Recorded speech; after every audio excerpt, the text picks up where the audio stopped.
right. Our story is Did I Ever Tell You How Lucky You Are by Dr. Seuss. When I was quite young and quite small for my size, I met an old man in the desert of dries, and he sang me a song I will never forget. At least, well, I haven't forgotten it yet. He sat in a terribly prickly place, but he sang with a sunny, sweet smile on his face. When you think things are bad, when you feel sour and blue, when you start to get mad, just do what I do. Just tell yourself, Ducky, you're really quite lucky. Some people are much more, oh ever so much more, oh muchly much, much more unlucky than you. Be glad you don't work on the Bungle Bung Bridge that they're building across Uber Bay on Bum Ridge. It's a troublesome world. All the people who are in it are troubled with troubles almost every minute. You ought to be thankful a whole heaping lot for the places and people you're lucky you're not. Just suppose, for example, you lived in Gazette and got caught in the traffic on State Highway 8. Or suppose, for instance, you lived in Gazette with your bedroom up here and your bathroom up there. Beep, beep, beep. Suppose, just suppose, you were poor Herbie Hart, who has taken his thrum-dimbulator apart. He never will get it together, I'm sure. He never will know if the git or the gore fits into the scrux or the snucks or the snore. Yes, Ducky, you're lucky you're not Herbie Hart, who has taken his thrum-dimbulator apart. Think they work you too hard. Think of poor Ollie Sard. He has to mow grass in his uncle's backyard. And it's quick growing grass, and it grows as he mows it. The faster he mows it, the faster he grows it. And all that his stingy old uncle will pay for shoving that mower around in that hay is the piffyless pay, 2 dukeless a day.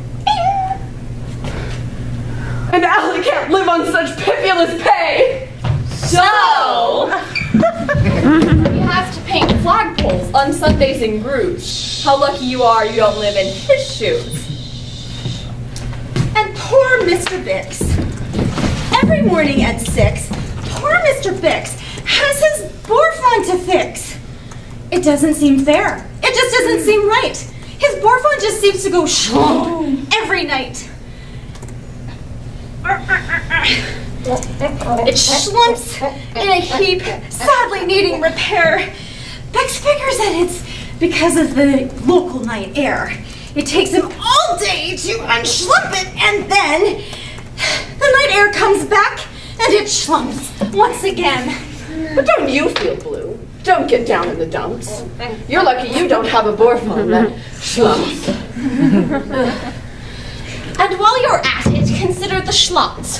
The crumple-horned, web-footed, green-bearded schlots, whose tail is entailed in unsolvable knots. If he isn't muchly more worse off than you, I'll eat my umbrella. That's just what I'll do. And you're lucky indeed you don't ride on a camel. To ride on a camel, you sit on a whammel. A whammel, you know, is a sort of a saddle, held on by a button that's known as a saddle. And boy, if your old whammel saddle gets loose, I'm telling you, Ducky, you're gone like a goose. And poor Mr. Potter. Mr. Potter, T crosser, I daughter. He has to cross T's and he has to cross I's in an I and T factory out in Van Nuys. The jobs people work at, out west near Hotch Hotch, there's a Hotch Hotcher bee watcher. His job is to watch. Is to keep both his eyes on the lazy town bee. A bee that is watched will work harder, you see. Well, he watched and he watched, but in spite of his watch, the bee didn't work any harder, not much.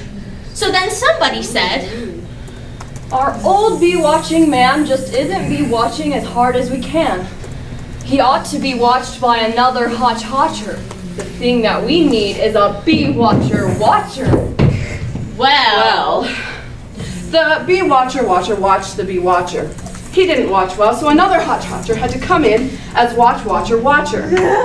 So today, all the Hotchers who live in Hotch Hotch are watching on watching that watcher who's watching that bee. You're not a Hotch Watcher! You're lucky, you see. How fortunate you are. You're not Professor Degrees. You have spent the last 32 years, if you please, trying to teach Irish ducks Japanese.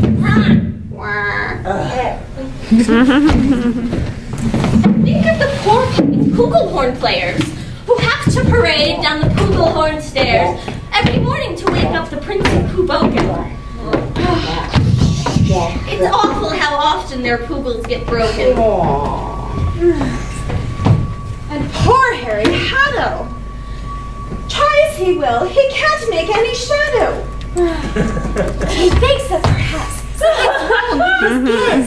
And I think that, by golly, there probably is. And the brothers Bazoo, the poor brothers Bazoo. Suppose your hair grew like theirs happened to do.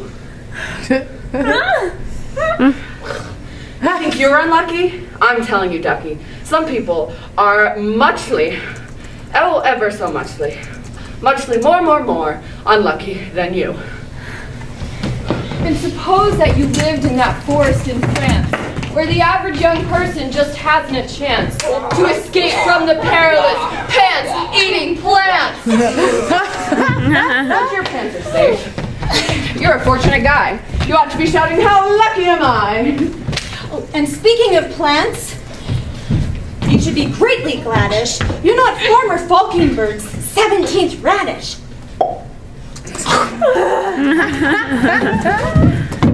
And you're so lucky. You're not Gucky Gown, who lives by himself 90 miles out of town in the ruins of Ronk. Ronk is rather run down. And you're so lucky. You're not a left sock. Left behind by mistake in the caverns of Croc.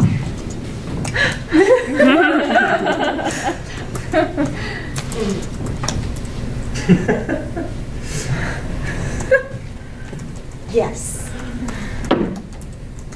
Thank goodness for all of the things that you're not. Thank goodness you're not something someone forgot and left all alone in some punkerish place like a rusty tin coat hanger hanging in space.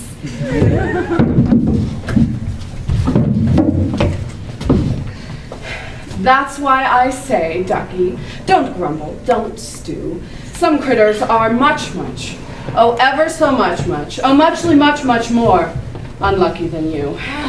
Yeah.